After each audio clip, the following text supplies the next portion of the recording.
É um caso de extrema repercussão, de muito espetáculo midiático, porque se tratou de um cárcere privado de duração de 5 dias, em que Lindenberg ficou com a sua ex-namorada, Eloá, sob cárcere privado, e sua amiga Nayara, que teve um episódio, um detalhe muito chocante, porque ela foi liberada do cativeiro e depois foi autorizada a retornar para negociar. E depois isso culminou com a morte da Eloá, que foi uma tragédia, portanto, de dimensões inexplicáveis. A Eloá saiu na janela e fala: mãe, calma, calma, vai dar tudo certo. E foi a última vez que ela realmente ouviu a voz da menina. Não acredito em amor, acredito em paixão, né? Quem ama efetivamente mesmo não faria o que ele fez. Eu não vou largar ela. Daqui ela só sai morta. Porque não adianta ela dizer que quer ficar comigo agora, porque agora eu não acredito mais nela.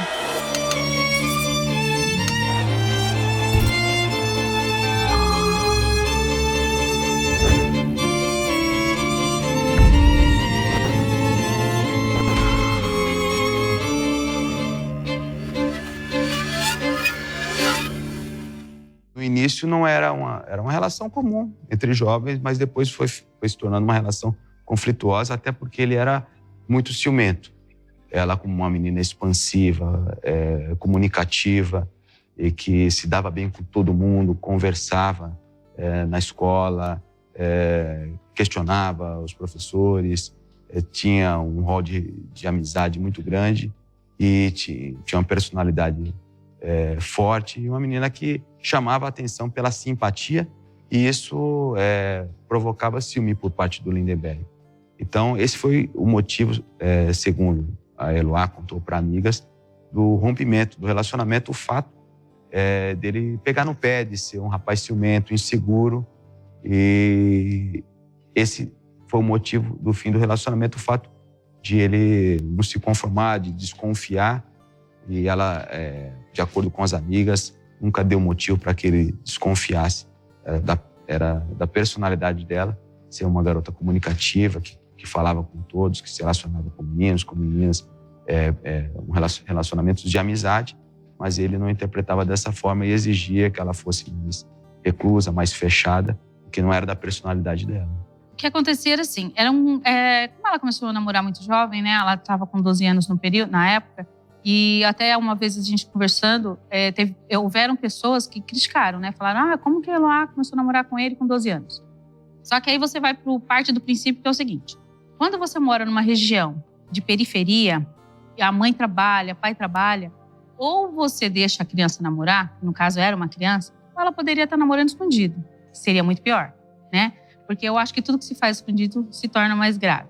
Então, quando ela namorava ele dentro de casa, ele era uma outra pessoa. Mas aí o Lindenberg, ele e a Eloá, eles tinham as discussões naturais de casais, né? Eles brigavam, tinha momentos de interrupções de namoro. Quando eles terminavam o namoro, normalmente era ela que ia atrás, ela que pedia para voltar. E eu acho que isso causou um certo conforto nele, porque ele se sentia à vontade de sempre que terminar, ela voltava. Mas aí, no acontecido, quando ele terminou, ela não quis voltar mais. E aí foi onde causou a ira dele, né? E aí começou a mostrar uma pessoa que ninguém conhecia. Eloá era uma jovem estudante, 15 anos de idade, uma menina bonita e que estava no pleno vigor da sua juventude. Estudante, não havia nada que desabonasse sua conduta. Era uma jovem cheia de vida, que infelizmente acabou perecendo de forma trágica.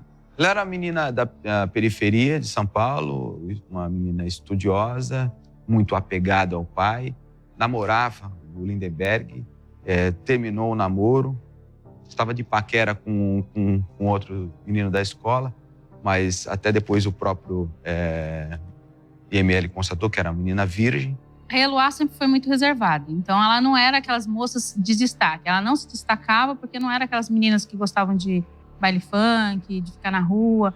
Então ela estudava muito, ela era uma moça que vivia muito dentro de casa, com a família, ajudava dentro de casa a mãe com os serviços domésticos, estudava. Então ela era conhecida, mas aquele conhecido que você passa na rua e conhece. Eu conheço ela, mas não conhecida, Eloá, entende?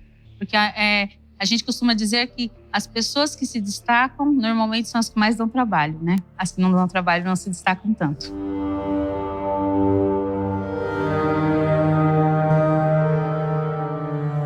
Lindenberg era uma incógnita. Era um morador na localidade.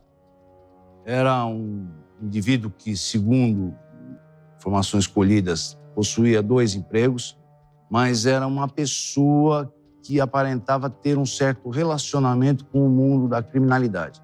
Não possuía antecedentes criminais, não era uma figura conhecida da polícia e acabou se perdendo nessa ação tresloucada, né, em nome, entre aspas, do amor.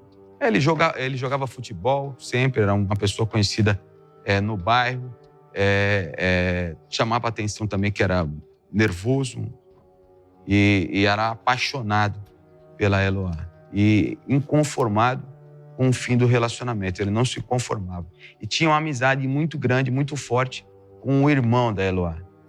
O irmão dela tinha uma profunda admiração pelo Lindenberg, pelo fato do Lindenberg ser mais velho. Ele admirava e confiava no Lindenberg, assim como o pai da Eloá não demonstrava ser contra o relacionamento, ao contrário da mãe da Eloá, que nunca foi a favor do relacionamento entre os dois. O Lindenberg, ele era um indivíduo que a gente poderia dizer bipolar. Ele se sentia o senhor da situação. Ele até comentava, não, eu estou por cima. Mas ele se sentia completamente à vontade e bem. Passado um tempo, ele se perdia, ele perdia o chão. Ele já não sabia mais o que fazer, então ele tinha esses altos e baixos e isso era uma constância durante os dias de cativeiro. Eu, particularmente, nunca tive contato com o Lindenberg. Então, o meu filho, que na época tinha quase a mesma idade do irmão mais novo da Eloá, né, que era um Douglas, eles jogavam bola na mesma quadra. Então, meu filho costumava dizer que chamavam ele de liso pelo fato de ele ser escorregadio, ser ágil, né, durante o jogo de futebol e tudo. Mas quando ele começou a namorar a Eloá, eu lembro de um episódio que meu filho chegou e falou assim, mãe, você não vai acreditar, a Eloá está namorando o Lindenberg. E eu falei assim, mas qual é o problema? Ele falou assim, ele não é uma boa pessoa. Eu falei assim, mas o que ele faz de errado? Ele falou assim, mãe, não sei, mas todo mundo fala que ele é tranqueira. Tranqueira, né, que é as pessoas que fazem coisas erradas. Mas até você falar que alguém faz alguma coisa e provar, tem uma distância. Então a gente nunca entrou em dúvida do que ele pudesse fazer, porque ele tinha 2 empregos, né? Ele fazia entregas de pizza e trabalhava numa empresa durante o dia como motoboy. Então, assim, teoricamente, você olhando, ele era uma boa pessoa, trabalhador e tudo, mas ninguém imaginava que ele pudesse ser agressivo. Eu cheguei depois, né, do acontecido, chegaram a comentar, mas ele não tratava bem os pais, né? A mãe, na verdade, que ele só morava com a mãe. E uma vez eu lembro de um ditado que minha avó mesmo dizia que quando um filho não trata bem aos pais, ele não trata ninguém bem, né? E até então a gente não sabia disso.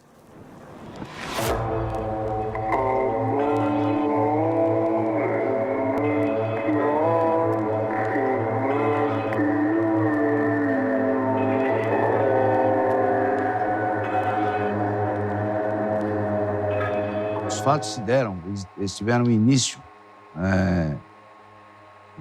no início da tarde do dia 13 de outubro. O primeiro contato foi através da própria Polícia Militar, uma vez que policiais em patrulhamento teriam sido acionados pelo pai, salvo ledo engano, do Iago, uma vez que o menino estava desaparecido já há várias horas e a família buscando contato. O que a família sabia na época é que tanto ele quanto os outros 3 integrantes do grupo escolar se dirigiriam à casa da Eloá para realizar um trabalho escolar. E não teriam sido mais vistos. Com a chegada da Polícia Militar no local é que se estabeleceu a crise que estava havendo. Ou seja, o cárcere privado de 4 jovens por um indivíduo chamado Lindenberg. Lindenberg, na realidade, teria uma relação amorosa com uma das vítimas propriamente dita, a Eloá. E, em razão do desfazimento do namoro e da tentativa do reatar desse romance, ele acabou invadindo a residência da família de Eloá e acabou surpreendendo aos jovens que ali estavam para realizar esse trabalho escolar. O Lindenberg dá uma volta de moto com o irmão da Eloá, depois deixa ele em determinado ponto, com a garantia de que ele não ia voltar para casa, porque ele tinha uma amizade muito forte com o irmão da Eloá. E aí ele vai até o apartamento. Armado, ele rende os 4 jovens que lá estavam. Nayara, Eloá, Vitor e Iago, que estavam fazendo um trabalho de geografia. Agride os jovens e diz que não vai sair do apartamento, que vai manter todos reféns. O pai de um dos jovens, o pai do Vitor, preocupado com a demora do filho, no início da noite, isso foi por volta de meio-dia, na hora do almoço, vai até o apartamento. Ele liga, não consegue falar, vai até o apartamento e é expulso pelo Lindenberg, que diz que está armado, chama a polícia. Quando a polícia volta, o sargento Atos, da PM, é recebido a tiros. Nenhuma bala atingiu o policial militar. Ele chama o reforço. Horas depois, por volta de 10, 11 horas da noite, é que chega o GAT para iniciar as negociações do Grupo de Ações Táticas Especiais da Polícia, que é o grupo que normalmente, nesse tipo de caso, fica à frente das negociações. A Polícia Militar, ao tomar ciência dos fatos, montou um palco de operações, que eles chamam de teatro de operações, e começaram a desenvolver as ações. Negociação, acompanhamento, né? São atuações visando o cessar da ocorrência. A Polícia Civil, como só lida com a parte judiciária, né, permanece aguardando. No caso específico, as negociações deram início por parte de policiais militares e o Lindenberg acabou soltando os 2 jovens do sexo masculino no mesmo dia do evento inicial. Com a libertação desses jovens, nós já começamos a ouvi-los. A gente já ia ouvindo e buscando o que tinha acontecido, qual a motivação daquele crime, o porquê da ação do Lindenberg. E fomos esclarecendo fomos encontrando esses parâmetros. O relacionamento dos jovens era puramente estudantil. Eles estavam reunidos na casa de Eloá só para fazer um trabalho escolar. O Lindenberg não tinha nenhum vínculo com os jovens do sexo masculino. Eles não mantinham a porta fechada. Ele entrou. E aí já entrou e já dominou a todos. Eles estavam se preparando já para o trabalho escolar. Estava todo mundo perto do computador e tal, e foram todos surpreendidos. É evidente que eles se assustaram. Né? O Lindenberg estava muito agressivo. Ele queria reatar o romance com Eloá imediatamente. Eloá, de forma alguma, teria aceito esse reatar. Ele demonstrava um ciúme em relação à presença dos 2 meninos. Chegou até a agredi-los fisicamente. Você ter ciúmes daquela pessoa, não gostar do jeito que alguém olha, ou se aproxima, ou se a pessoa está dando muita atenção, tudo bem, isso faz parte do humano, né? Mas a partir do momento que esse ciúme vira intenso demais, vira uma obsessão, vira um controle, e acaba gerando atos agressivos, já virou patológico. Na segunda que começou o sequestro, todo mundo achava que ia acabar cedo. Então, quando deu por volta de umas 10, 11 horas da noite, eu cheguei da faculdade, já estava todo aquele rebuliço, um monte de polícia, mas ainda não tinha emissora de TV. Aí a gente falou para ela, você quer ficar dentro de casa, né? Esperar ela, não, porque ele não vai fazer nada com a minha filha, isso vai terminar logo. Aí entrei para dentro da minha casa, ela ficou do lado de fora com os policiais e a gente desceu, e eu fui dormir. Quando eu acordei umas 6 horas da manhã, já estava aquele monte de pessoas da reportagem das emissoras de TV. E aí que a gente começou a ver que realmente o negócio estava grávido, porque já tinha passado a noite toda e ele não tinha liberado. As únicas pessoas que ele já havia liberado na noite anterior foram os 2 meninos. E ele ficou com as 2 meninas. Na verdade, a gente cobria muito esses casos. No ano de 2008, a Tarde Sul era completamente voltado para o jornalismo, para o factual. A gente praticamente não fazia celebridade. Foi o ano do caso Nardoni, que deu enorme repercussão. Então chegou pra gente como o caso de uma menina que estava sendo 15 anos de idade, né? Mantida pelo ex-namorado ali, como num cárcere privado, porque ele não teria aceito o fim do relacionamento. Éramos em 3 repórteres, eu, Tony Castro e Luiz Guerra.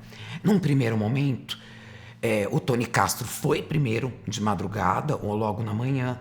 E a partir do momento que a gente chegou no local, as equipes foram chegando. E aquilo foi tomando uma proporção que foi rápido.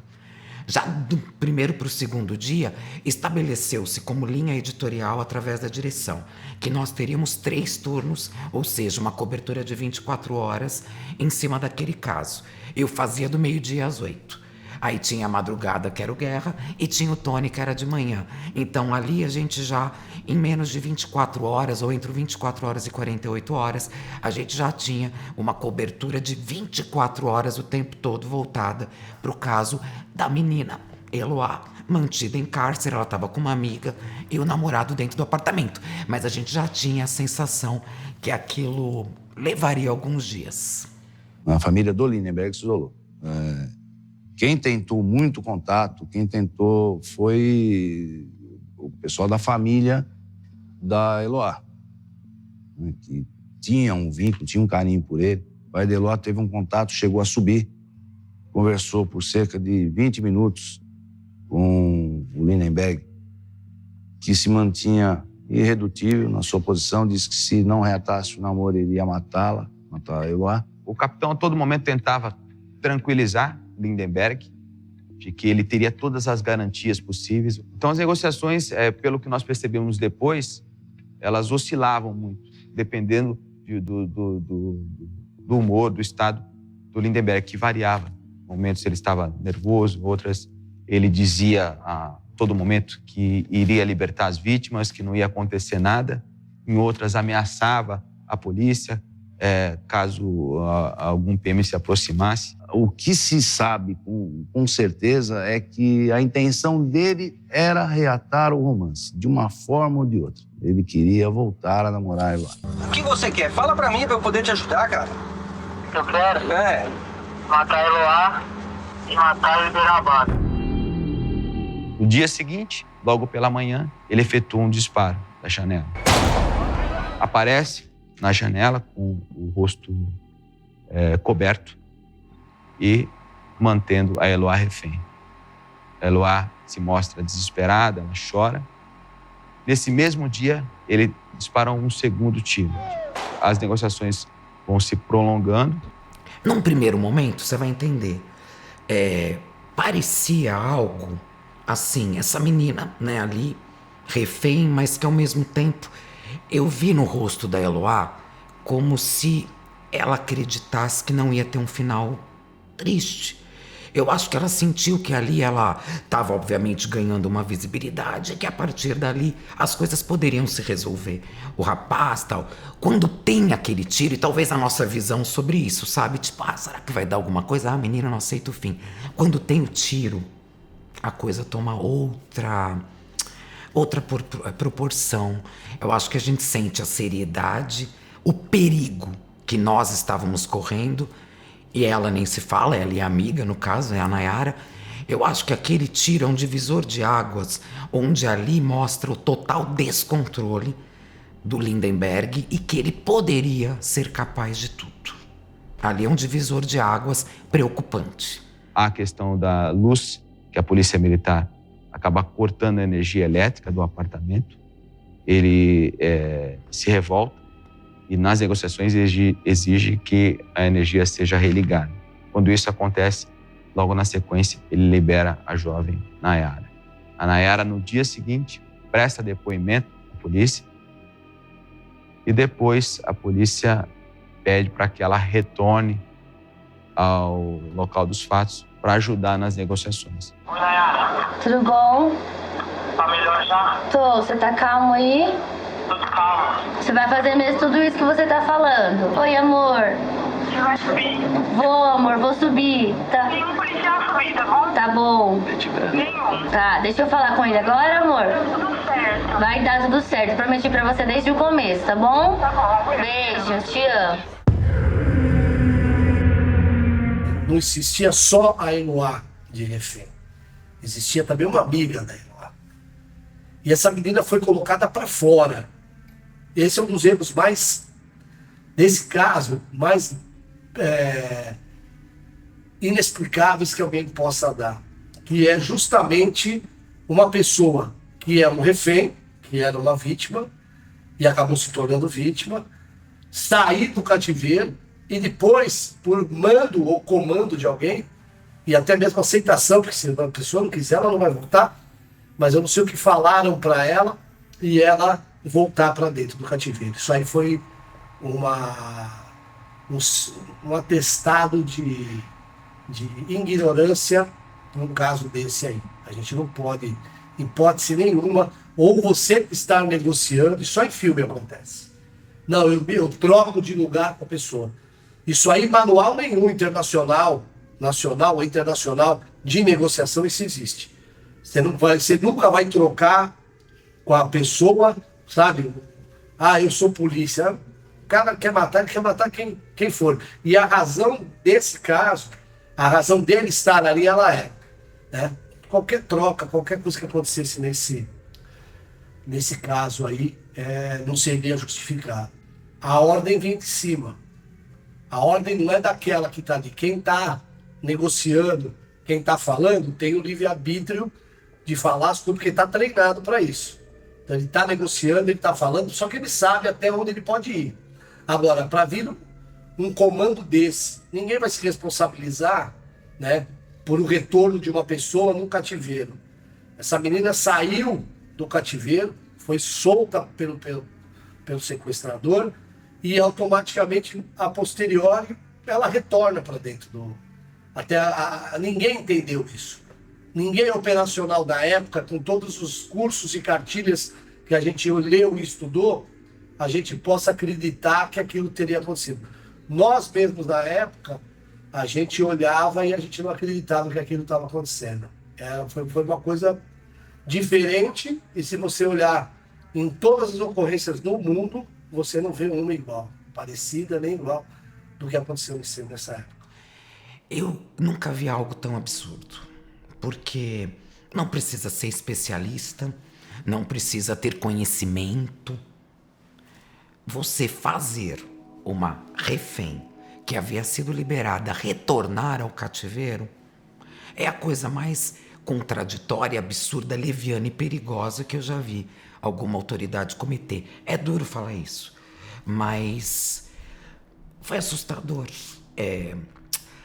Eu não sei se a gente conseguiu ter a noção do quão trágico poderia ser aquele fim, relacionado somente a Eloá e tal.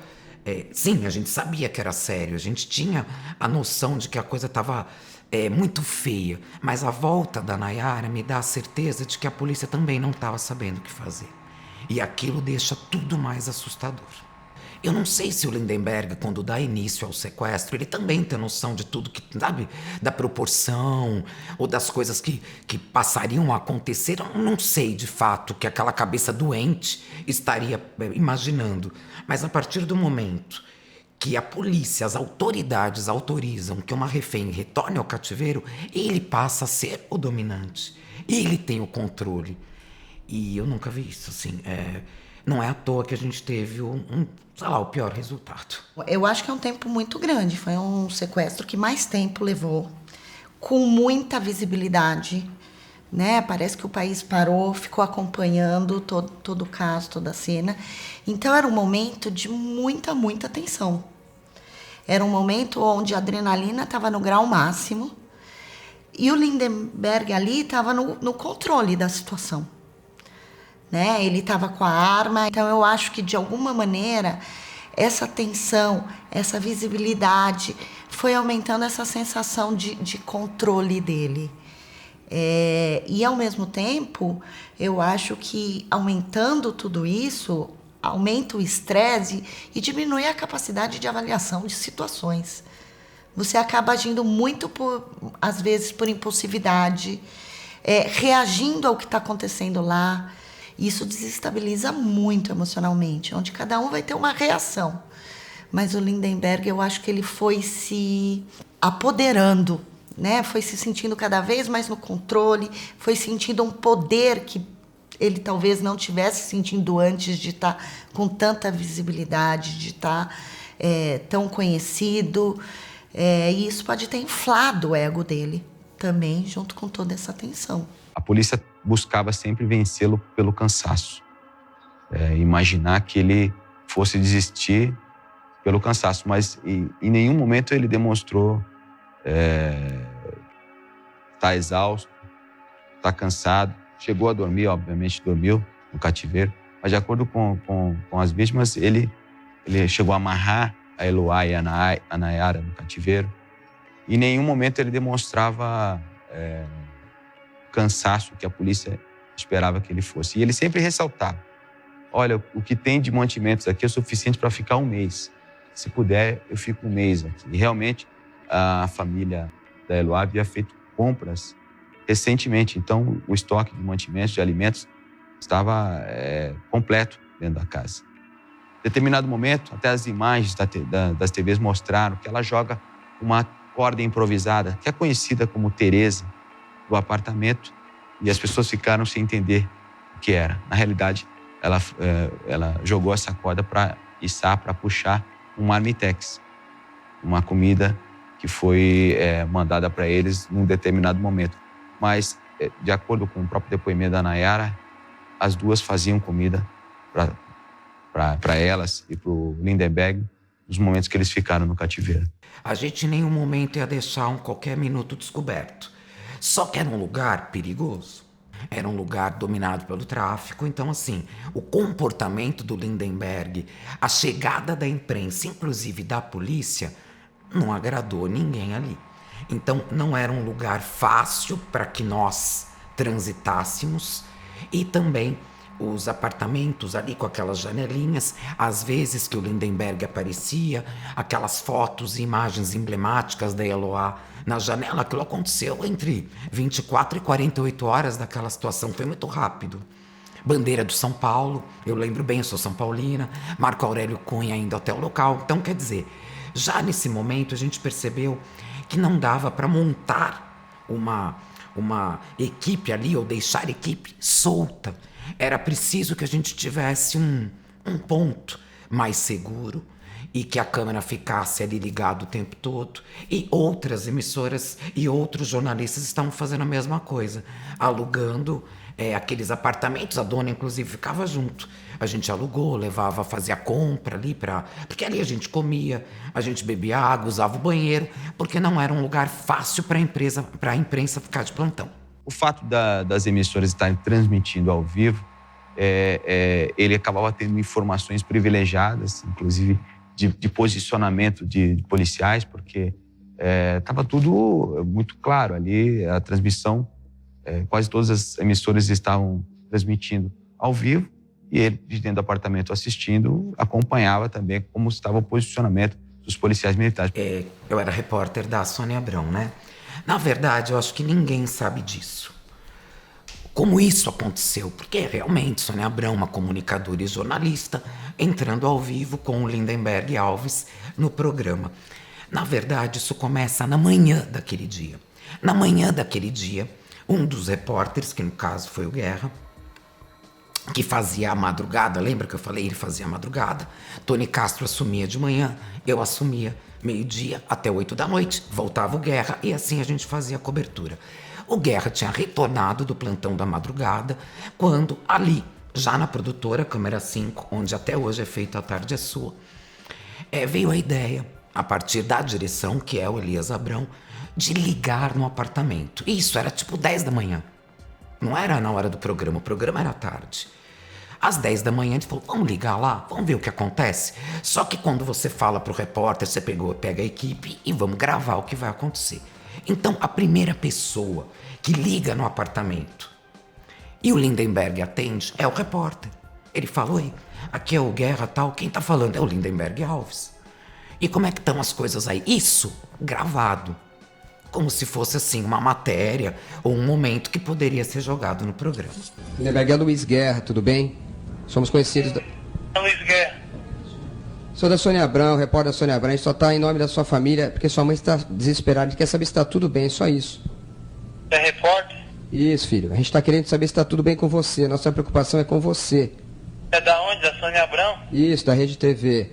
Tá tudo bem com você, filho? Tá tudo bem, peixe.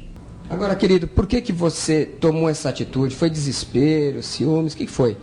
Desespero, tipo, desespero. Se tivesse desesperado, ia dar um tiro na minha cara e já era.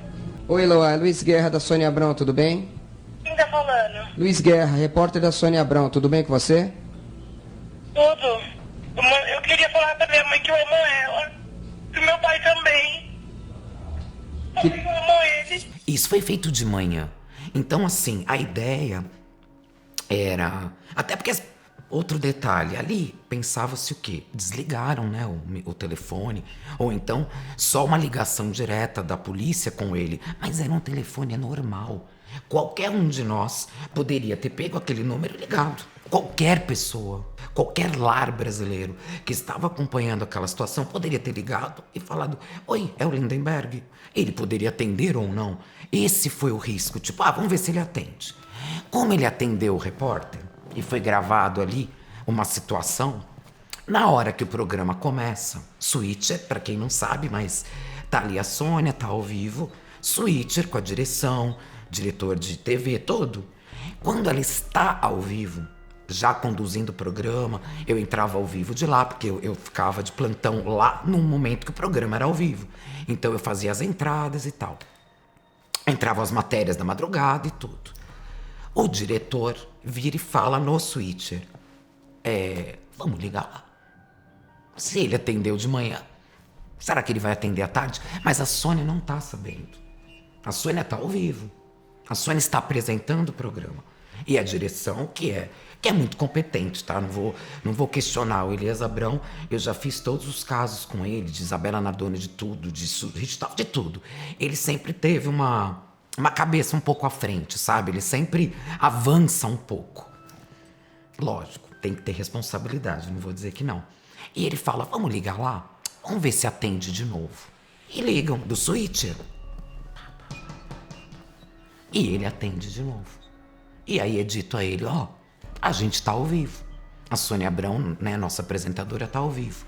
Posso te jogar ao vivo ali? Posso cortar pra ela conversar com você ao vivo? E ele fala, pode.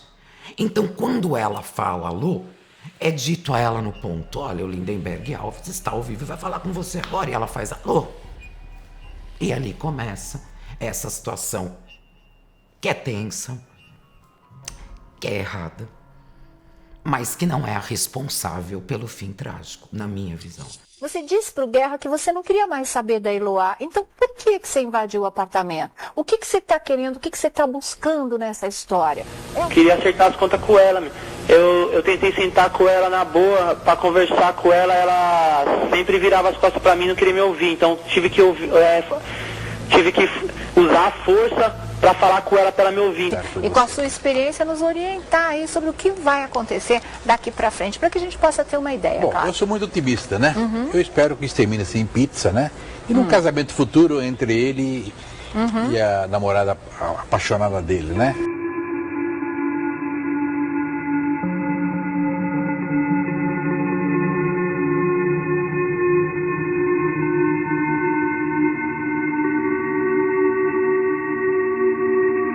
A responsabilidade do fim trágico é das autoridades. É da polícia, é do erro de estratégia, é da invasão que foi mal elaborada, que já havia sido uma tentativa de invasão de madrugada e que não tinha dado certo. A polícia, a ideia inicial era invadir de madrugada e não deu certo, por barulhos e tal, e ele se ligou e a polícia acabou optando por invadir na hora que o Datena estava ao vivo também, o que a gente sabe que também é real. Tem aquele papo da Sônia com ele e tal, e que obviamente não é correto, não tem sentido Lógico, não cabe ao jornalista entrevistar um sequestrador enquanto o sequestro está em andamento. Mas acho que foi uma situação que acabou acontecendo sem pensar muito, sabe? O diretor, bora ligar, vamos ver se ele atende. Ele atendeu, bora, tá no ar, bora, conversa e assim vai. Sabe? Meio que você não pensa na proporção que aquilo tomaria. E foi de fato o que aconteceu. Você sabia? Não. Nem quando ela me oferece pra ele. Porque ela me oferece pra ele. A Sônia fala pra ele, olha, como as mulheres, né? Como se ele tivesse uma aceitação maior em conversar com mulheres e tal. Ela fala, olha, eu tenho uma repórter aí, que é a Cíntia. A gente tem a nossa repórter, a Cíntia Lima, é uma mulher, não é? Tá aí acompanhando desde as primeiras horas tudo isso. A gente tem amigos, repórteres do programa, que são amigos, que também querem você são e salvo dessa história, que se você precisar, você pode contar com eles. Eu admito a você que a minha boca secou, a gente estava vendo pela TV. Eu olhei pro meu câmera olhou pra mim e falou, oi, aí meu Nextel já tocou, era minha mãe. Pelo amor de Deus, mas eu admito que eu saí do apartamento. Eu desci, eu fui até onde a polícia separava. Se eles tivessem autorizado, eu acho que eu teria ido. Também sem pensar. É louco, né? Mas não autorizaram. Não sei por quê, mas eu fiz o trajeto. Meu chefe na hora falou, vai lá. Vai, a Sônia tá falando. Se ele te receber, Cíntia, tal. E mesmo a minha mãe desesperada, eu desesperada e minha boca seca, mas eu fiz esse caminho, eu desci. E aí, como a Sônia tava ao vivo com ele, as pessoas ali da imprensa, tava todo mundo assim, que loucura é essa? Que loucura é essa? E eu indo, cheguei até o ponto que não podia passar e falei pro policial, olha, eu trabalho pra Sônia e sabe se o Lindenberg vai aceitar que eu vá. Quando eu penso nisso, eu falo, que louca, Cíntia. Mas eu fui até ali. Ele não quis ali, ou ele até falou, olha, ok, na verdade o que me impediu de ir até lá foi a polícia. Não sei porque eu fui até ali. Não sei. E não tinha que rolar, pelo amor de Deus. Não sei. É como se talvez um lado meu tivesse certeza que jamais isso aconteceria, a polícia jamais autorizaria, mas ao mesmo tempo eu me senti na obrigação de tentar, porque a apresentadora do programa que eu trabalhava tinha falado isso. Tipo, você aceita? E aí eu vou dizer que eu não aceito? Será que eu fiquei com medo de perder meu emprego? Eu não sei. Entende o que eu quero? Eu não sei o que passou pela minha cabeça, mas eu fui até ali. Eu vou admitir um lado meu, né? Eu sou altamente persuasiva. Sempre fui. Talvez por isso até o jornalismo seja... Eu sou boa na persuasão, eu já consegui muito furo, muita entrevista e muita coisa voltada para esse lado. Talvez no meu íntimo, bem íntimo, eu tenha sentido isso. Ué, eu sou boa no que eu faço. E se eu conseguir? É doido, né? Você não pensa no perigo. Que você... Imagina, o meu risco era infinitamente maior do que qualquer diferença que eu pudesse fazer. Não faz nem sentido. Se eu pensar isso hoje, te contando não faz sentido. Mas naquele momento fazia. Porque quer queira, quer não, o jornalista mesmo, aquele que tá no nosso sangue, a gente vive as situações. A gente vive, a gente sente. Pelo menos eu, tá? Eu não fico... ali tá acontecendo uma situação, uma tristeza... Eu vivo, a gente vive aquilo, a gente consome, aquilo vai dominando, você começa a pensar de formas diferentes naquela situação. Talvez isso tenha, sabe, me motivado um pouco a falar, ué, será que é o meu trabalho? Será que então é meu papel? Eu acho que é meio louco, se a apresentadora tá me oferecendo, não deve ser tão absurdo assim. Sem dúvida, essa superexposição, eu acredito que atrapalhou muito, né? Porque acaba, assim, influenciando, às vezes ele, por essa inflação, por estar tanto no controle, por estar manipulando toda aquela situação, né? Ele estava manipulando, pedindo coisas, sendo... aceitas e dadas para ele, isso pode ter cada vez mais crescido dentro dele. E talvez esticado um pouco o limite de onde ele seria capaz de chegar. A coisa vai escalonando, igual uma agressividade que vai escalonando e pode terminar numa tragédia. Eu acho que isso teve muita influência, mas acho que tanto a mídia quanto em relação à polícia tiveram muitos erros ali. Porque assim, a volta da Nayara ao cativeiro é impensável. Ela era uma menor, ela já estava nessa situação de estresse, ela já estava ali dentro vivendo toda aquela tensão com a amiga, com a vida colocada em risco. Eu não sei qual é até a estrutura emocional para ela lidar com tudo aquilo, para ela voltar a se expor lá dentro. E aí tornava ele mais poderoso ainda, porque ele voltava a ter 2 vítimas para barganhar, para negociar e no seu controle. A gente sempre critica a mídia, por quê? Porque a mídia, às vezes, ela não se responsabiliza, né, pelo aquilo que ela está fazendo. Esse momento é um momento muito complicado. É um momento de... vamos falar que não tem luz, né? Já cortaram a luz, já cortaram as redes de comunicação de dentro do estabelecimento. A pessoa não tem qualquer tipo de comunicação externa. Tudo bem, não tem problema nenhum. O que a mídia quiser falar ou deixar de falar, não tem problema nenhum. O que a mídia não pode fazer é dar voz para quem está fazendo um sequestro desse, para quem está mantendo 2 pessoas em cárcere. Isso ela não pode fazer. Porque, infelizmente, por todos os estudos que existem, a pessoa se inflama. E no momento, dependendo de que for, você tem duas coisas bem plausíveis aí, que é uma o cara se inflamar e querer se mostrar uma vítima da sociedade e acabar fazendo a besteira na frente das câmeras, que isso existe. E em compensação, ele, para o resguardo da integridade dele, ele saber que o pessoal da mídia está ali, da imprensa está ali, e para ele está confortável de que alguém não vai fazer nada contra a vida dele, né? Então, existem esses 2 pesos. Isso aí quem tem que medir, na verdade, não é nem a imprensa e nem o cara. Quem tem que medir é quem está fazendo a negociação. É interessante que a mídia esteja aqui? Sim, é interessante.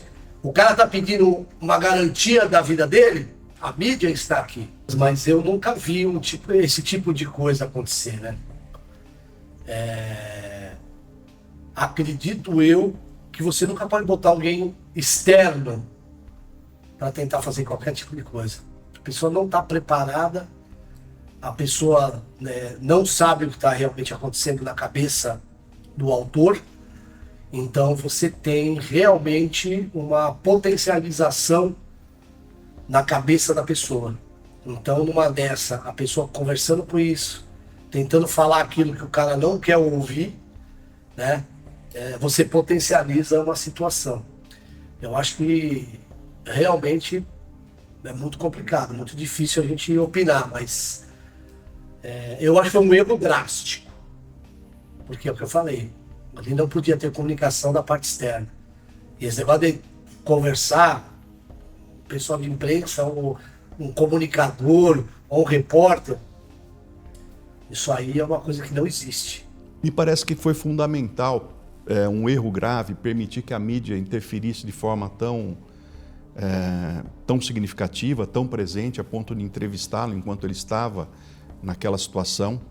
E também, de forma indubitável, o fato de permitir que a moça, que a Nayara, retornasse ao cativeiro. Isso é algo que não tem um menor cabimento. Você criou um aumento de risco. A situação já era perigosa, havia uma pessoa correndo risco, colocaram mais uma pessoa que também quase morreu, né? Eu não sei dizer do ponto de vista operacional, a técnica policial, se naquela época foram tomadas as posições, eu digo no momento da invasão. Mas seguramente você aumentar a situação de risco introduzindo uma pessoa no cativeiro ou reintroduzindo uma pessoa no cativeiro é algo que não tem o menor cabimento, é um desconchavo absoluto. Olha, tudo caminhava, no nosso entendimento, até com base no que a polícia nos passava, de que estava próximo do fim. do caso do cárcere privado. O caso estava terminando. Então essa era a expectativa de todo mundo, jornalistas, as pessoas que estavam perto, falavam, já deve estar chegando ao fim o caso. Porque a polícia indicava isso, que ele, inclusive, horas antes, ele tinha exigido a assinatura de um documento por parte de um promotor de justiça, de que a integridade física dele ia ser garantida, ia ser mantida. Foi uma exigência que foi atendida. Quer dizer, tudo que ele estava pedindo nas negociações estava sendo atendido. Então, a expectativa de todos era que o caso iria chegar a um fim e sem nenhuma tragédia. Com ele se entregando, sendo preso, com as meninas sendo libertadas ilesas, era o que todo mundo aguardava. Num dos dias em que ela conseguiu falar com a Eloá, depois do sequestro, foi o dia que ela grita para a menina, né, na janela. Que a Eloá saiu na janela e fala, mãe, calma, calma, vai dar tudo certo. E foi a última vez que ela realmente ouviu a voz da menina e conseguiu ver a Eloá. Porque até então, a gente, na quarta-feira, antes do acontecido, a Eloá, a Tina, a gente ligou da minha casa para a casa da Tina. E aí a gente tentou falar com o Lindenberg. Aí ele atendeu o telefone. Aí a Ana Cristina falou para ele assim, ô Liso, não faz isso, né? Não faz isso com a minha filha. Ela te ama. Larga minha filha, larga a Nayara. Nayara, na verdade, já tinha saído, porque a Nayara saiu na quarta de manhã e acabou voltando à tarde. E ele falava assim no telefone, eu não vou largar ela. Daqui ela só sai morta. Porque não adianta ela dizer que quer ficar comigo agora, porque agora eu não acredito mais nela. Agora ela só sai daqui morta. Aí a Tina começou a chorar, pedindo, pelo amor de Deus, deixa eu falar com a minha filha, Ele não deixou ela falar com a Eloá e desligou o telefone. E aí na quinta-feira foi quando ela saiu na janela, né, na grade, e aí começou a gritar, minha filha, a Eloá apareceu e falou, calma mãe, calma. Mas foi a última vez que ela viu a voz da menina, porque ele mesmo deixou conversar. Nós temos que lembrar que houve uma invasão pelos policiais militares logo após a sequência dos disparos.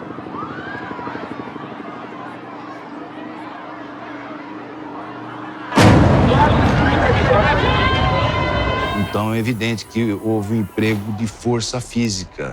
Tiveram que arrombar a porta. Foi utilizada uma bomba que é chamada bomba de luz e som, né? Que ela é responsável por um estrondo muito intenso e uma alta luminosidade, que é justamente para travar o autor do crime. Quando nós estávamos posicionados para a entrevista coletiva, que o Coronel Félix havia prometido dar, fomos surpreendidos com um barulho, com um estrondo. Quer dizer, de onde estávamos assim, já observamos um clarão no apartamento. Um barulho muito forte, uma gritaria e logo na sequência, policiais correndo. Ficamos sem entender o que estava acontecendo, até porque precisávamos transmitir. E aí estávamos ao vivo e começamos a narrar aquilo que observávamos na hora. Logo na sequência, aparece uma maca e as meninas sendo retiradas. E logo na sequência, o Lindenberg sendo puxado por três policiais fortes, grandes, arrastando o Lindenberg preso. E aí, obviamente, nós ficamos ali, vimos o que tinha acontecido e ficou claro que as duas jovens tinham saído feridas após essa invasão da Polícia Militar. Vou ser bem objetivo. Eu estava na cozinha desse apartamento que a gente tinha alugado. Como eu disse a você, eu era não perder nada. Então, meu câmera, que era o Sandy, que estava comigo, ele já estava com a câmera na janela, que era o nosso plantão direto. Ela ficava ligada o tempo todo, voltada para o apartamento lá do Lindenberg. Segundos antes, a gente ouviu um barulho, como se fosse uma explosão. Nessa hora, ele com a câmera, eu atrás, e comecei a narrar o que eu estava vendo, tá? Então eu vou te falar o que eu vi. Eu vi um policial colocando, depois da explosão, tá? Eu vi um policial colocando uma escadinha naquela janelinha, que é a janelinha que a Eloá aparece nas fotos e tal. Esse policial subindo a escadinha e entalando na janela. É o que eu vejo. Porque ele é maior que a janela. É duro falar isso, mas é verdade. É a minha visão. Eu narrando, porque é o tipo de coisa, tá ali, né? tá gravando, eu tô narrando como se fosse ao vivo, porque era a matéria que iria pro ar, é aquele momento. Se eu tivesse ao vivo, eu estaria falando ao vivo com a Sônia. O programa terminava às 5, aquilo aconteceu 6 e pouco, mas era como se fosse ao vivo. Então, você tá no mesmo ritmo. E ele entala ali, ele realmente não consegue passar. A gente ouve, aí é aquela loucura que você ouve os seus colegas, você ouve fotos, você ouve movimentação, né? Porque muitas vezes ali ficava um certo silêncio, pessoas falando muito baixo, muito louco isso, mesmo sendo à tarde, com aquele monte de gente lá embaixo. Mas naquela hora não, você vê que aí é um monte de polícia entrando. Era a minha visão. O policial não consegue passar pela janela porque ele realmente era maior. E aí a gente ouve barulhos de tiro, sem saber o que estava acontecendo. Logo depois, ou um tempo depois, é uma adrenalina, né, de todo mundo que tava ali, uma adrenalina mil, tipo, acabou. Eles invadiram e agora? Foram 100 horas, né, então assim, é muito tempo. Aí você vê que alguém sai ferido, não dá pra saber, a gente não sabia num primeiro momento quem era, que depois a gente obviamente fica sabendo que é Eloá, a própria Nayara, com ferimento, então quer dizer, uma série de coisas. Ele é levado pela polícia, a partir dali eu lembro que aí foi mudando tudo, meu chefe ligando, e sai daí, e vai pra porta de não sei onde, aí ML não sei onde, aí hospital não sei onde, que aí passa a ser um outro plantão, que era no hospital, mas foi isso que eu vi, e o que é muito louco. A gente ficou ali 100 horas, sei lá quantas pessoas de imprensa, um monte, mas a hora que invade e que sai ambulância e carro de polícia, passado meia hora, ou sei lá, 40 minutos, a gente sai do local, terminou o plantão dali. Aí a gente desce, o quanto ali tava vazio já. O quanto já não... né?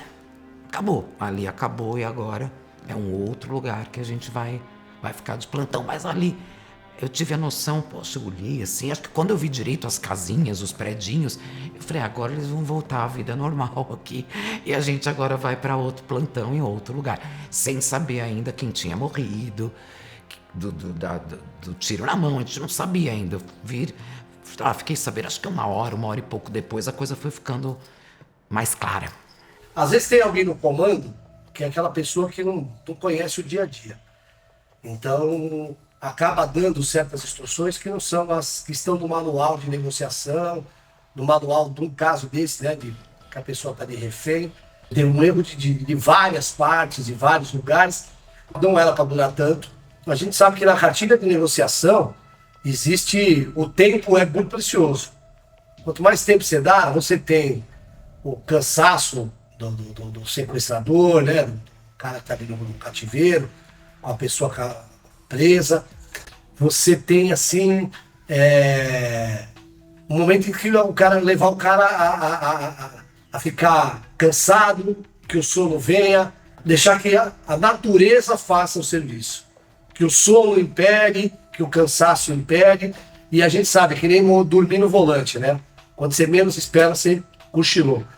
Uma invasão, depois de 5 dias, o que você consegue fazer em 5 dias, numa porta, numa janela, em qualquer tipo de bloqueio que você possa fazer para ninguém entrar lá.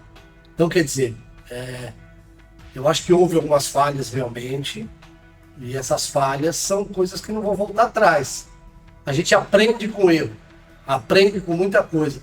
Esse é um dos casos que eu acho que a gente aprendeu bastante em matéria de negociação, de tempo e de estudar o cenário, né? Estudar o cenário é uma coisa muito importante e infelizmente tiveram pessoas que foram vítimas e não volta atrás, né? Infelizmente esse tipo de coisa não volta atrás. O certo era ser analisado aquela situação de outra maneira, até mesmo de outra maneira que quem era o sequestrador? Quem era o cara que mantinha as pessoas sobre o cárcere ali?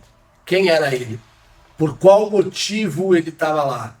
E dependendo do motivo, qualquer psicólogo, psiquiatra vai te dar um cenário diferente. Se ele tem ou não a capacidade ou tem o risco dele fazer o que ele fez. E eu vou falar que eu já vi neutralizar a pessoa muito mais, por muito menos do que o que ele fez. Ele estava numa situação de muita segurança para ele de que nada iria acontecer com ele. Como foi o que aconteceu? Ele saiu andando. O que eu falo é neutralizar. Tiveram várias e várias e várias oportunidades. Eu fui, eu acho que 1 ou 2 dias lá. Eu fui lá. E um dos dias que eu estava, a gente percebe que ele podia ter sido neutralizado e aí a gente teria outro cenário hoje. E hoje você tem, não só no GAT, como você também tem no GER, hoje no GER da Polícia Civil, você tem atiradores de precisão, né, de comprometimento, como dizem, né, não gosto de falar de atirador de elite. Tiraram essa nomenclatura porque acham uma coisa agressiva. E não agressiva ao lado da pessoa que está fazendo aquilo com... Até eram menores as duas, né? Então, é difícil você colocar... Você tem a ferramenta na mão, que são os atiradores de elite, e você às vezes não poder usar. Às vezes você não poder usar porque houve no passado distante uma tentativa de neutralização que não deu certo. Aí uma em 200. Eu acho que 199 neutralizações e uma a desfavor, eu acho que essa uma a desfavor não compromete aquele trabalho inteiro que foi feito. Quando a gente olha para uma janela daquela, vê um cara com uma arma na mão, a cabeça da menina numa posição, onde você sabe que um atirador de elite hoje, até 300 metros de distância, ele não acerta ele não erra uma tampa de refrigerante, meu amigo. Nessa hora eu vou falar. Que chore a família dele, mas não vai chorar a família das meninas, né? 5 dias de negociação. Eu não vejo nem invasões de consulados estrangeiros um tempo desse de negociação ou um tempo desse de... Você tem que, às vezes, ser enérgico, usar a força, infelizmente, usar a letalidade, ser letal, porque se você não for letal, pessoas vão morrer. Foi um caso complexo, envolveu cárcere privado, tentativas de homicídio que se consumou, infelizmente, porte de arma. Tivemos que verificar a atuação criminal do pai de Eloá também, que tinha sérios problemas em outro estado da federação, em Alagoas. Foram surgindo circunstâncias que acabaram dificultando o nosso serviço, até em razão da exiguidade do prazo que nós tínhamos, que era de 10 dias, uma vez que Lindenberg foi preso e autuado em flagrante delito. Mas, fora isso, a condução foi muito bem sucedida. Nós não tivemos uma única cota sequer ministerial. O serviço foi apresentado com uma riqueza de provas coletadas, tanto materiais quanto subjetivas. O inquérito está muito bem calcado, né? Tanto que ele foi uma base para a condenação de Lindenberg, em primeira instância, a uma pena próxima dos 100 anos de prisão. Nós sabemos que essa pena foi reformada, caiu um pouco. Ela foi reformada em 2º grau, mas mesmo assim demonstra que foi um trabalho de excelência da Polícia Civil que conseguiu seu intento, né? Responsabilizar criminalmente o detrator da lei. O perito criminal, no caso Eloá, somente teve atuação após liberação de peças, tá?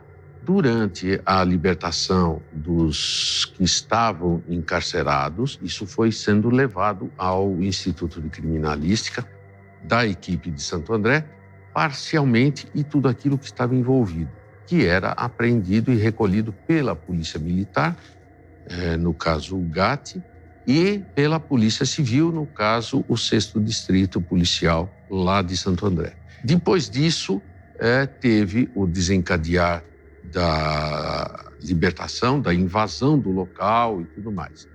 Com isso, teve também o exame de local, feito por um colega nosso, que fez toda a análise do cenário.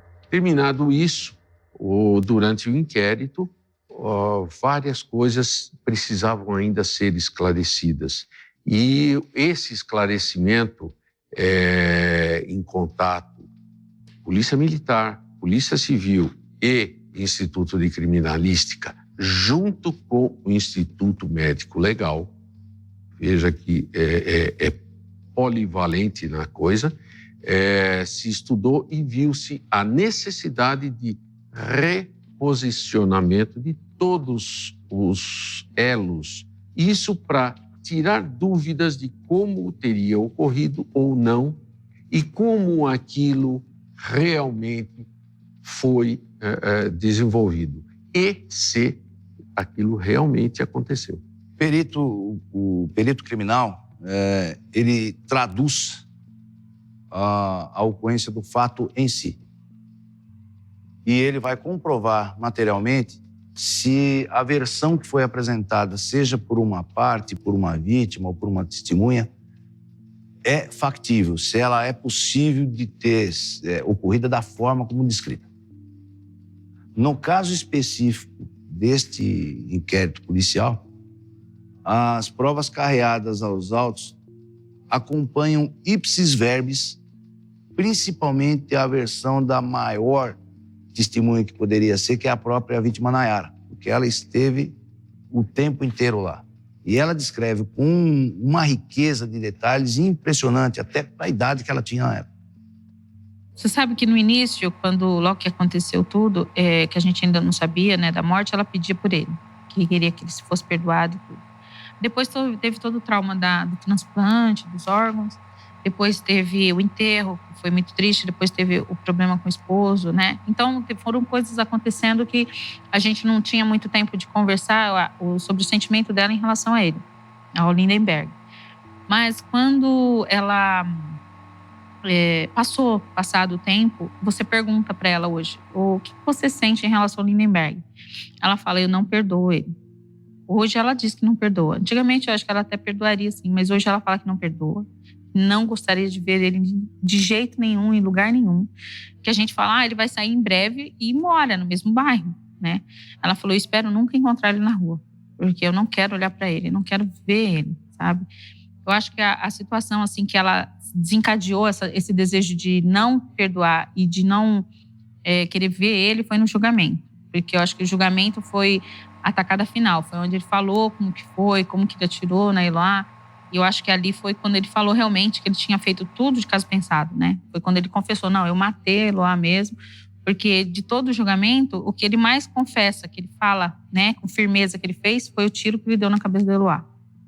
Ele usou, assim, em relação a Nayara, ele não fala assim com clareza, mas da Eloá ele fala claramente que ele deu o tiro na cabeça dela, que ele chamou ela olhou para ele e ele pôs a arma na cabeça dela e deu o tiro. A Ana Cristina mora ali bem próximo, então ela sempre está na minha casa, a gente sempre marca almoço, tudo. Às vezes tem aniversário dos meus filhos, a gente faz um bolinho, ela sempre vai. E é uma tristeza muito grande, porque toda vez que ela vai, a gente tenta evitar que ela fique lá fora, que ela fique olhando, porque sempre ela se encosta lá no portão e fica olhando e fala, olha, minha filha estava tão perto e ao mesmo tempo tão longe. Eu penso que todos têm o direito a uma nova chance, né? Uma nova oportunidade de convivência social.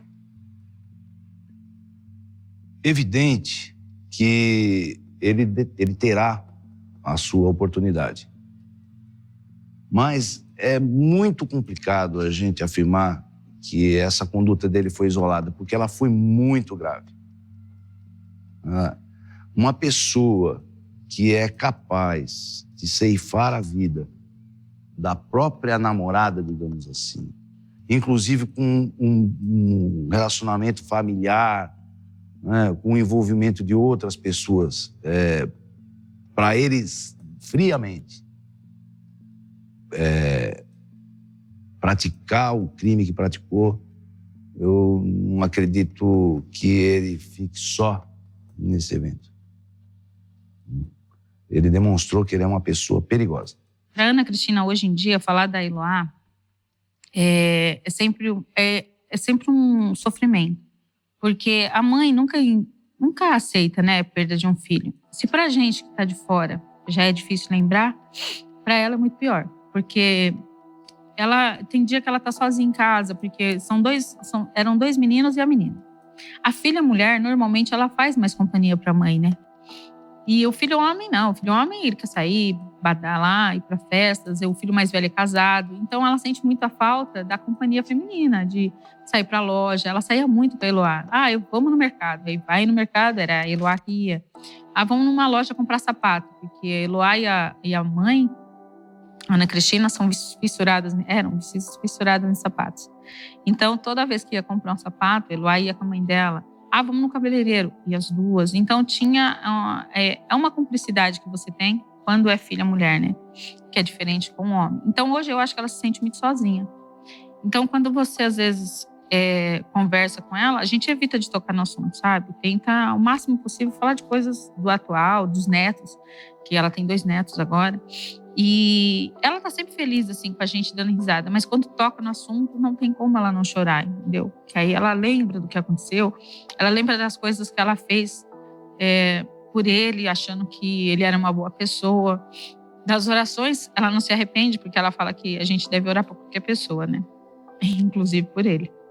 Mas eu tenho muita dó, assim, de pensar que eu nunca perdi um filho da mesma maneira que ela, espero nunca perder, espero que isso não aconteça comigo. Mas eu acho que superar, ela não superou ainda não. Toda vez que a gente toca no assunto, ela chora muito. Bom, atualmente ele está em regime semiaberto. Ele conseguiu a progressão do regime fechado para o semiaberto em 2022. Na realidade, isso é sempre mal visto pela opinião pública, porque parece dar uma sensação de que a pena não está sendo cumprida. Mas, na realidade, isso decorre de uma expectativa falsa que se cria. Por quê? Porque a pena é pensada, ela é criada, ela foi idealizada pelo legislador para ser cumprida de forma escalonada, progressiva. Então, aqueles que iniciam no regime mais severo, que é o regime fechado, vão progredir para o semiaberto e depois para o aberto. Isso faz parte do sistema penal e não é algo errado, não merece crítica, me parece. Porque, na realidade, você permite que aquele indivíduo que está segregado socialmente, segregado da sociedade com a pena privativa de liberdade, que ele consiga se reinserir socialmente, e o Estado vai fazendo como que um teste para verificar se ele tem condições de viver em sociedade. Então, a pena não foi pensada para ser cumprida integralmente em regime fechado. Eu me recordo de pessoas dizendo, aqui no Brasil não se cumpre a lei porque a pessoa é condenada e não fica todo esse tempo. Na realidade, é a lei que estabelece isso. Mas a pessoa, quando vê uma pena de 30 anos, ela supõe, ela imagina, ela fantasia que essa pena será integralmente cumprida em regime fechado. Mas isso é fruto de uma interpretação errada da legislação. É possível acontecer que a pessoa tenha uma pena muito alta e daí, para cumprir a parcela necessária para ter direito à progressão, ele não alcança e cumpre o tempo máximo de pena dentro do regime fechado. Isso acontece muitas vezes. É também importante entender que isso decorre também da regra que proíbe a prisão perpétua. A Constituição Federal não admite alguns tipos de pena, como penas cruéis, penas corporais, pena de morte e pena de prisão perpétua. Então, na medida em que não se tem prisão perpétua, você deve criar mecanismos para que a pessoa faça essa saída gradual do sistema prisional. Uma coisa importante de se falar é que essa pena inicialmente foi fixada com mais de 90 anos e depois o Tribunal de Justiça reduziu a pena. Caso a pena estivesse 90 anos, ele não teria progredido para o semiaberto. Mas há aqui também que se dizia o seguinte, não é raro que juízes de primeira instância do Tribunal do Júri fixem uma pena de forma inadequada, de forma a não obedecer à técnica do processo trifásico de fixação da pena. O Tribunal de Justiça, o que faz? Corrige. Então, ele reforma a sentença do juiz para colocar as penas da forma adequada como a lei estabelece. Aí entra uma coisa curiosa, acontece uma coisa curiosa. Aquilo que é uma pena, que é uma punição, na medida em que houve uma expectativa que é falsa de que a pena deveria ser de 90 anos, porque ela está tecnicamente inadequada, cria uma expectativa falsa, a decisão do Tribunal de Justiça parece e é lida como uma impunidade, algo benéfico, um beneplácito para o autor do crime, quando na verdade é uma pena bastante alta. É importante observar que quem está aqui fora não se dá conta do tempo que passou. Então é comum que as pessoas digam, nossa, já saiu, sem que você perceba o que já aconteceu na sua vida durante todo esse tempo, né? E a pessoa esteve lá presa em regime fechado. E mais, ela não saiu, ela está presa, mas em regime semiaberto. Hoje existe o crime de feminicídio, cuja pena mínima é de 20 anos. A pena do homicídio qualificado é uma pena mínima de 12 anos. Então já há uma diferença brutal. Se ele cometesse o crime hoje, ele seria condenado por feminicídio e partiria de uma pena mínima de 20 anos. Além disso, o pacote anticrime de 2019 criou mudanças importantes na lei de execução penal. E importantes não significa que sejam corretas, isso aí depende aí de um debate, mas são significativas na medida em que aumentou o tempo de cumprimento da pena. Então, seguramente ele teria tido uma pena maior e não teria a mesma teria que cumprir uma parcela maior da pena para ter direito ao regime semiaberto. Tenho convicção de que foi uma sucessão de erros, do começo ao fim, e que esses erros, na minha visão, poderiam, se não fossem cometidos, ter tido um desfecho totalmente diferente para esse caso. Serve como meia-culpa, do modo geral, falando, né, da questão da imprensa, mas eu lembro muito bem que a partir do momento em que uma emissora ligou para o cativeiro para entrevistar o sequestrador, eu recebi imediatamente um telefonema do meu diretor de jornalismo dizendo que, hipótese nenhuma, a TV Bandeirantes iria fazer o mesmo. Eu até respondi, falei, não passou pela minha cabeça, eu não sabia que tinha tido esse contato telefônico, essa entrevista. Não é função, né, do jornalista. Eu acho que ali tudo já desde o início já começou de forma errada, a falta de um isolamento adequado para a presença dos jornalistas. Eu lembro que eu fiquei nas primeiras horas, o caso aconteceu no fim da tarde, início da noite de um determinado dia. Eu já cheguei no dia seguinte, a partir dali, das 6 da manhã, eu ficava até as 8h30 da noite, nas primeiras horas naquele local, num terreno que a gente ficou antes de alugar apartamentos, que serviram como base, né, para as nossas transmissões. Eu lembro que foi um dos momentos em que o Lindenberg efetuou um disparo, né, pela janela, e a gente, assustados, né, todos nós ali imaginando que tivesse sido na nossa direção, a gente acabou se jogando no chão. Então foi algo que ali a gente percebeu, pelo menos eu percebi, falei, tá errado, a gente não está no local adequado.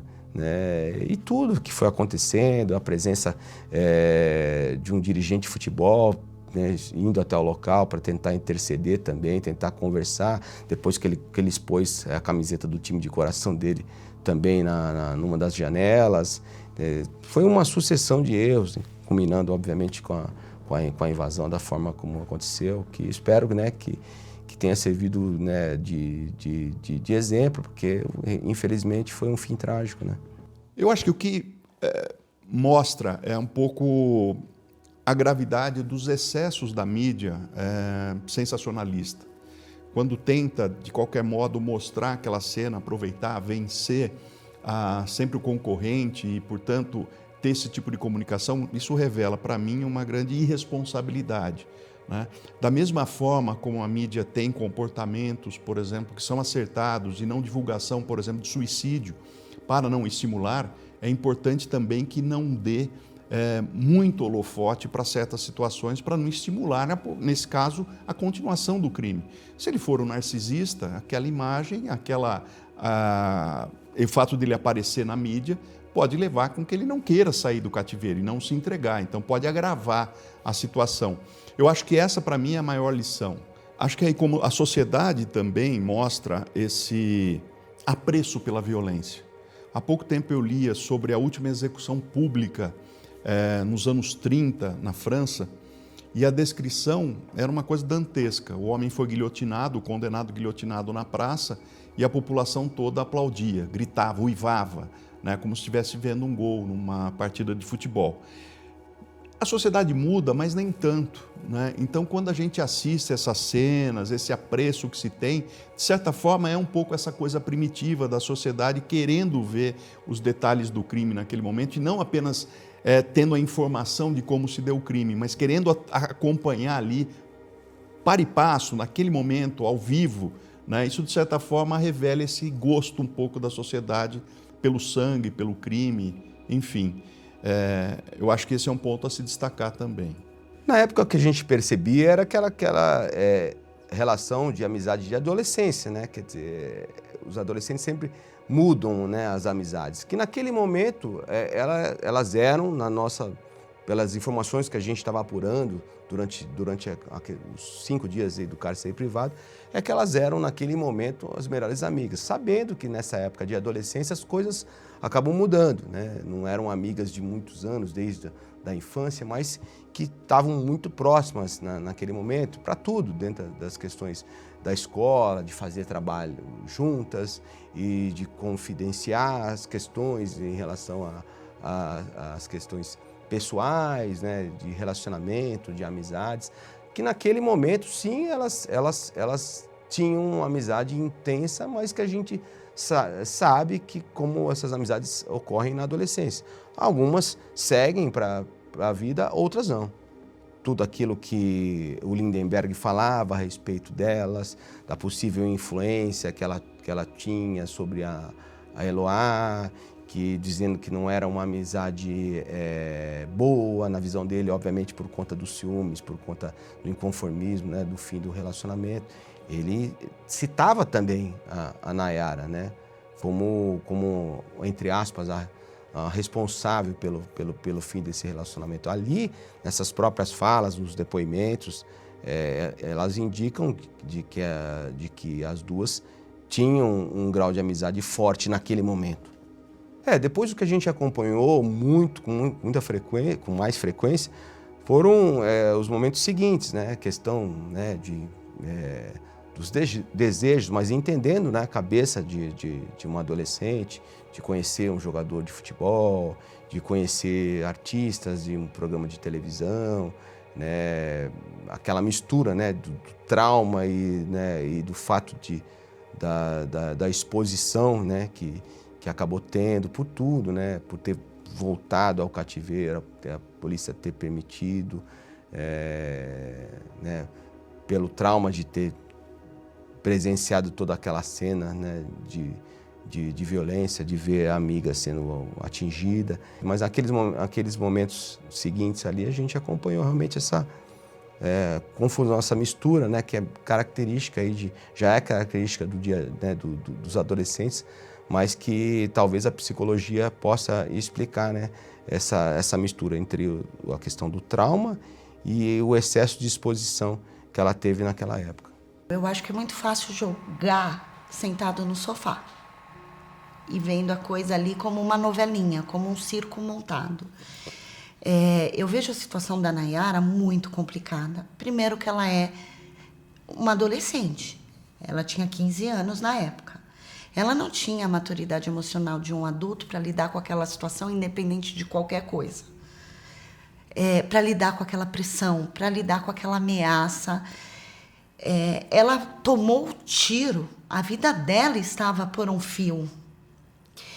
E assim, da mesma forma que estão julgando algumas atitudes que ela tomou depois, ou talvez o afastamento da família, poderiam julgar o quanto ela se arriscou por essa amiga aceitando voltar ao cativeiro. Para mim, isso é uma prova de amor e de amizade, de preocupação sem precedentes, e que nem deveria ter sido realizada, porque ela pôs a própria vida em risco tentando ajudar esta amiga. E isso as pessoas não estão levando em consideração. Ela é uma menina, ela precisava retomar a vida de alguma maneira. Ela encontrar um ídolo e querer tirar foto com o ídolo não desfaz todo o sofrimento dela ou tudo que ela passou, né? A gente não pode julgar por uma atitude coisas que a gente não tem acesso, que são internas, que são muito pessoais, que fazem parte da vida dela. E o fato dela se afastar da família, eu acho que é quase uma sobrevivência. Porque ela precisa criar um certo distanciamento emocional dessa história toda. É muito difícil reviver essa história toda. E talvez nesse momento estar com esta família é tirar a casquinha da ferida. É voltar a sentir a dor, né? Porque quando você vai contar uma história para alguém que é carregada de emoção, você já sente aquilo de novo. Você está contando a história, você começa a chorar, você se emociona, porque é reviver uma história. Então, talvez machuque muito ela encontrar essas pessoas. Talvez ela precisou se afastar ou negar um pouco, deixar, sabe, esquecer um pouco tudo isso que aconteceu para retomar a vida. Não há dúvida, primeiro, que o Estado tem responsabilidade civil em relação a isso. Na medida em que ela volta ao cativeiro, autorizado por policiais, e é ferida no cativeiro, é evidente que o Estado tem responsabilidade civil, tem que indenizar a vítima por seu ferimento, daí por danos morais e todos os danos decorrentes desse ferimento que só aconteceu pela incompetência, pela inoperância policial em realizar algo esdrúxulo como isso, deixando que ela retornasse. É algo que não tem sentido. Nós temos que pensar que existe lá um risco para 2 pessoas, a interferência policial consegue liberar uma vítima, portanto você diminui o risco, né? Agora é perigo para uma pessoa só, e depois autoriza o retorno dela. É algo que não tem nenhum cabimento, nenhuma base. Por outro lado, é possível até em tese se falar em crime culposo praticado pelos agentes públicos que autorizaram esse retorno, porque quer queira ou não, ela foi vítima de uma tentativa de homicídio, mas sendo crime culposo, poderia ser lesão corporal culposa, porque só aconteceu em razão da imprudência dos agentes policiais. Não dá para a gente dizer como terminaria se tudo isso não tivesse acontecido. Mas eu acho que nessa situação já tem tanta coisa complexa envolvida, que todas essas atuações, a mídia chegar a falar com ele, pode ter dado mais força ainda para seguir com essa situação até o final, para não se entregar, entendeu? Para ir para as cabeças, para ver até onde ia parar. Então, eu acredito sim, não sei qual seria o desfecho, mas é igual uma água, se você aumenta o fogo, ela vai vir para fervura muito mais rápido. Dizer que não mudou nada talvez seja leviano da minha parte. Mas responsabilizar a imprensa ou boa parte do que aconteceu por causa dessa interferência, aí eu não consigo. Então houve seu peso, sim. Eu acho que ninguém da imprensa deveria ter falado com ele. Ninguém. Eu acho que aquele telefone, hipótese alguma, deveria ter sido deixado da forma que foi para que as pessoas pudessem ligar e tal. Mas ainda assim é o erro da polícia e das autoridades. Eu acho que desde o primeiro momento tudo foi sendo cedido a ele. Então, o Marco Aurélio Cunha, como eu disse, que na época era lá do São Paulo, né, que é o meu time, inclusive, ele foi levado ali para atender a um pedido do Lindenberg.